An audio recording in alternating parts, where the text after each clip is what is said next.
echt dat we hier weer moeten staan. Hè? Dat we hier maar moeten Dat staan. we weer moeten staan. Ja.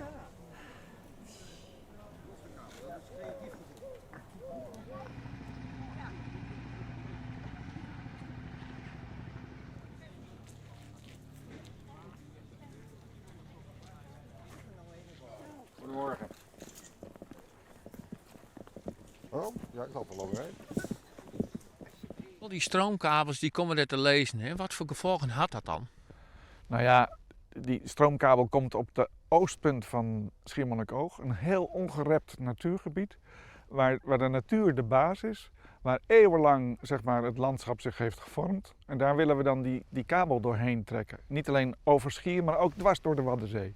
En de Waddenzee is ongelooflijk belangrijk voor vogels die ieder jaar hier weer terugkomen. Het Waddengebied als een soort cafetaria gebruiken om weer voedsel te vinden en weer door te vliegen naar andere oorden.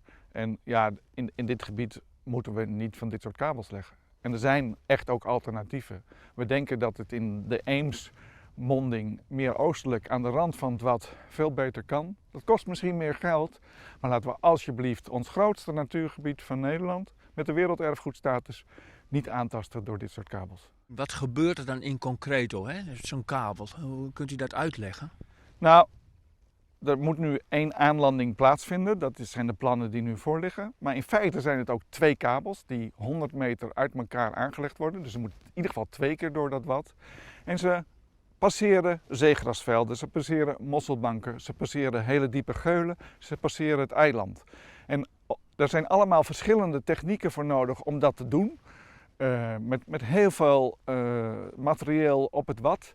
Maar ook het risico dat het is een heel dynamisch gebied. Dat over 10 jaar die kabel ook weer bij wijze van spreken blootspoelt. En dat er dus weer onderhoud moet plaatsvinden. Het is echt een heel onlogische plek. Tom Verheul, u bent van de beweging Horizon Schiermonnikoog.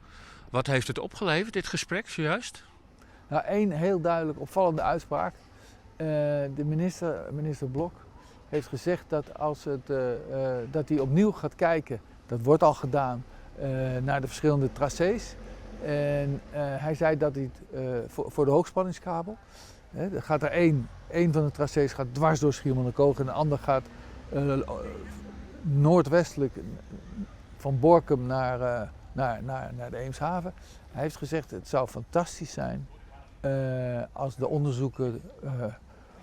onderzoeken ertoe leiden dat we niet door Schiermonnikoog hoeven, maar dat we het bestaande tracé langs de Eemshaven kunnen gebruiken.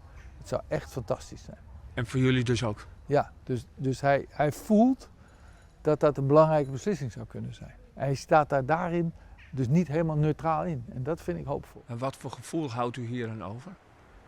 Nou, vooral het was belangrijk aan onze kant van de tafel. Hè. Dus er zat een raadslid, er zat iemand van dorpsbelang, er zat iemand van de ondernemers en ook de burgemeester zat erbij. Er kwam van ons uit een enorme energie, een enorme goede argumenten. We hebben ook gezegd, hou nou eens op met per vergunning, per aanvraag voor boren, voor kabel, voor gas. Hou nou eens op om dat te gaan bekijken en ons dan weer lastig te vallen. Zoom nou eens uit. Kijk naar de energiebehoeften in 2050, 60. Kijk naar de positie van dit eiland.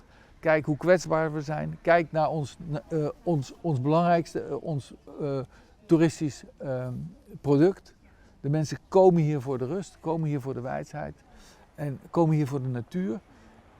En dat ga je misschien met 1 of 2 stomme beslissingen totaal verpesten. En je kan het maar 1 keer doen. Want die beslissingen die gaan lopen tot 2060. En ik merkte wel dat hij daar een beetje op reageerde in zijn hoofd.